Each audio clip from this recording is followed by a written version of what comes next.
good afternoon, and welcome to Wolfie and the Dutch, where it's always the afternoon. This afternoon, we bring you a special review of the new fad, which is Pokemon Go. I'm Wolfie. And I'm the Dutch. And let's hit this review.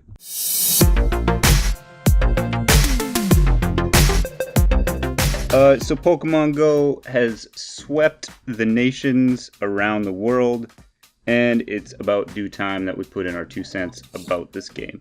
So Without further ado, let's just hit it. Pokemon Go is pretty much what you'd expect from a Pokemon game. It's kind of like Pokemon Snap, where you go out into the world. You can play it either through your camera phone or on a 2D screen. So you go outside, you have a GPS-looking map, and you walk around your neighborhood, your streets, your town, your city, wherever you happen to be. Your phone will buzz, a little Pokemon will pop up, you engage it in not really a battle this time around, really it just kind of comes up and you throw Pokeballs at it. You can either do that through your camera, like I said, or a 2D screen. Either or, it doesn't really matter. To get more Pokeballs and other items in the game, you got to go to Pokestops to resupply, which is basically landmarks, really, anywhere in your town or city, where you can put down something like a lure, and a lure will bring Pokemon towards you. It'll flush them out to you. Incense does the same thing, which is another item. And that's really the gist of the game, is you walk around, you see a Pokemon, you tap on them, you throw a Pokeball at them, you put them in, and then there's also gyms. Why don't you tell us about that, Dutch? Alright, so the gyms essentially are spread out.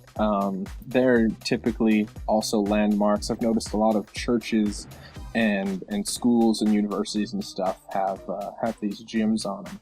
Essentially, if you want your Pokemon in a gym, you attack whatever Pokemon is in the gym, and then you can leave yours there, if that makes sense. The three teams are red, blue, and yellow, right? So you'll see the gym on your phone screen in the distance, and it'll be one of the colors. If it's your team, for example, I'm on Mystic, so if I see a blue gym, Team Instinct all the way. Excited. Oh, you just gonna break my heart. So I see a blue gem in the distance, and I can click on it, and I can swipe through and see that there are 3 Pokemon there, right? If I get to that gym physically, I can attack this gym to make it better. When you attack your own gym, you give it experience, and eventually the gym will level up and allow you to drop another Pokemon there.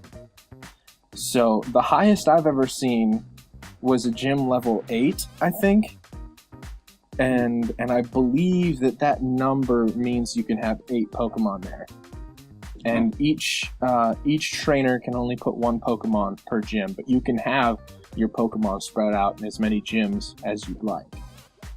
Now, can you fight with your own team within the gym?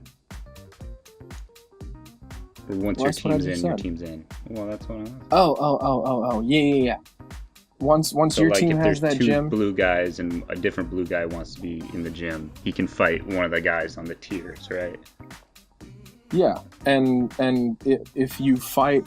You have to start from the bottom tier, and you have to fight all of them. And then once it levels up, then you can drop a Pokemon in there too, but you can't replace another Pokemon that's in there. Gotcha. Does that make sense? Makes sense. Okay. And then, so for enemy gyms, which I can see on my phone right now, there is a red gym not far from me during Valor, am I right? Valor. And I can see they have a 957 Vaporeon and a 1259 Vaporeon. So essentially, if I want to attack this, first off, I need to be closer to it. And then I'd tap the attack button, which is in the bottom right corner, and then I would have, I believe, 6 Pokemon to fight and defeat all of the Pokemon that they have. Right. And I do know that your type can help you, like water type, fire type, Absolutely, grass type, just all like that in stuff factors in. in other Pokemon games. It's actually quite a bit of fun. Yeah, exactly. All right. Another thing about gyms, as everybody knows, you can purchase in-game currency, which are these coins.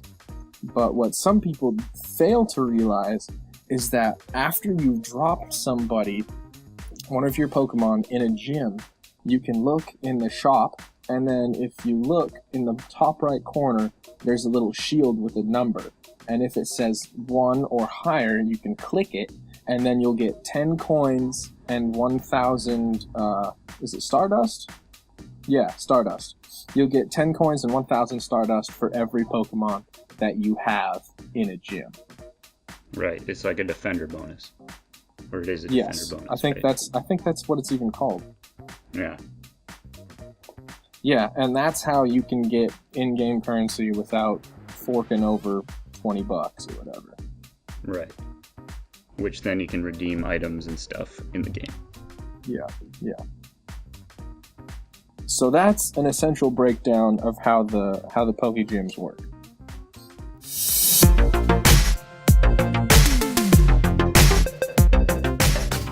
So the pros and the cons of Pokemon Go, because like any game, it is not perfect. Starting off with the bad and the ugly. Servers and GPS, they are not fun. Servers are continuously down. And GPS it doesn't seem to want to find you all the time. So you can just be standing out in the middle of water with nothing around you for days. There's been like 2 solid days where could not get a GPS connection. Another day there was no server. So that's obviously needs to be fixed and dealt with as soon as possible, really, because For sure. it stifles your game. Yeah. The second con I have here is the area you're in. So if you live in a big city like you and me both do, you're fine. There's Pokestops everywhere. There's Pokemon everywhere. I can literally just sit in my apartment and I'm across from a Pokestop. So I can just open my phone and spin it. Yeah, so it's great. But if you live out on a farm, you're boned. None of that stuff exists. You will not find Pokemon, and if you can find Pokemon, you'll probably be out of Pokeballs that you can't replenish because you have to go to a place to replenish your Pokeballs. So that sucks. So they should really kind of try and figure out how that works. Another con is it is what it is. The game is what it is. You are literally just going to catch Pokemon, which is fine, but there's no depth. There's no intricate system. There's no really no tactics to it. You know, you got your lures, you got your incense, you got your Pokeballs. That's it, man. The other problem seems to be lures and incense at this problem, which is our last con on the list. The lures, they work and they don't. Sometimes they work really well. Other times they don't work at all. And it seems to be the same with incense, where you would expect, you'd get a flock of them within the half hour of both of them. I think they both are worth half an hour at a time. You would assume you would get Pokemon, coming at least every 5 minutes, I would say. Seems normal to me. Sometimes I've used an incense, have not gotten one Pokemon, literally, for half an hour. That happened. And that is what I have for cons. Why don't you hit us with the pros? Let me hit you with some pros. Okay, pro number 1, it's simple. It's just like the con, it is what it is. You open the app, you sign up, you make what you're trying to look like, and then you go and play the game. Pro number 2, it's free. You don't have to pay if you don't want to. There seems to be no need to pay. Yeah, there really isn't. You can get everything that you can buy, you can get for free just by playing the game. Pro number 3 is that it's outside. It gets people out of their mom's basement. and out into the sunlight, and vitamin D is great. Yeah.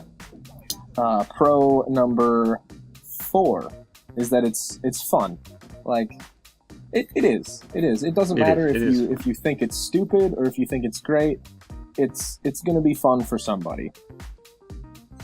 Pro number 5 is battery saver mode, which is ingenious in itself. Actually, Wolfie didn't even know about this until just a little bit ago. But essentially, in settings, you can click the little thing that says battery saving mode. Then when you point the top of your phone downward, the screen turns black, so that you can walk around and you can just wait until you can feel your phone vibrate and then pick it up and the screen will come back. Which is a great idea. And it's a great way to keep your battery not red. Mm-hmm. And our final pro would be that there's so much room for improvement on this game. Not only can they add more content, but they can definitely fix the bugs, especially with the servers. Mm-hmm. So those are the pros. Yep.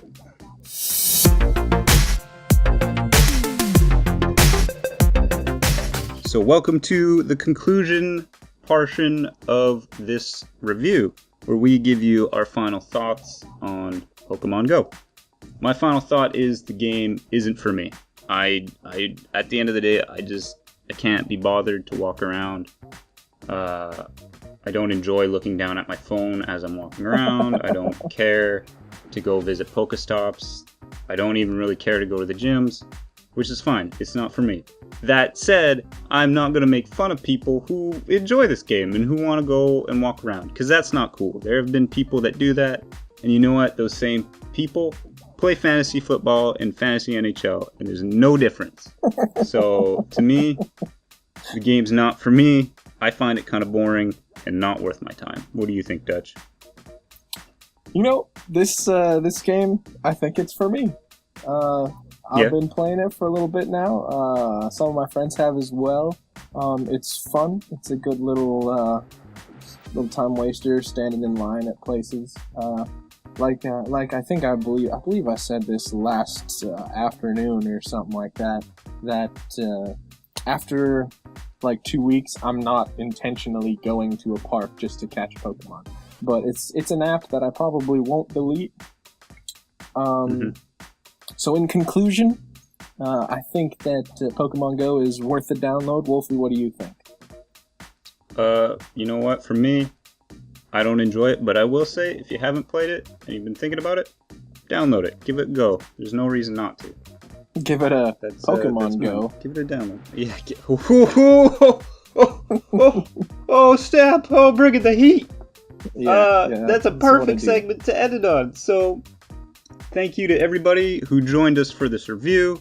If you haven't listened, we do a weekly podcast where we talk about just stuff, man. Nerd stuff, geeky stuff, gaming stuff, movie stuff, really whatever interests us throughout the week. So come check us out on that.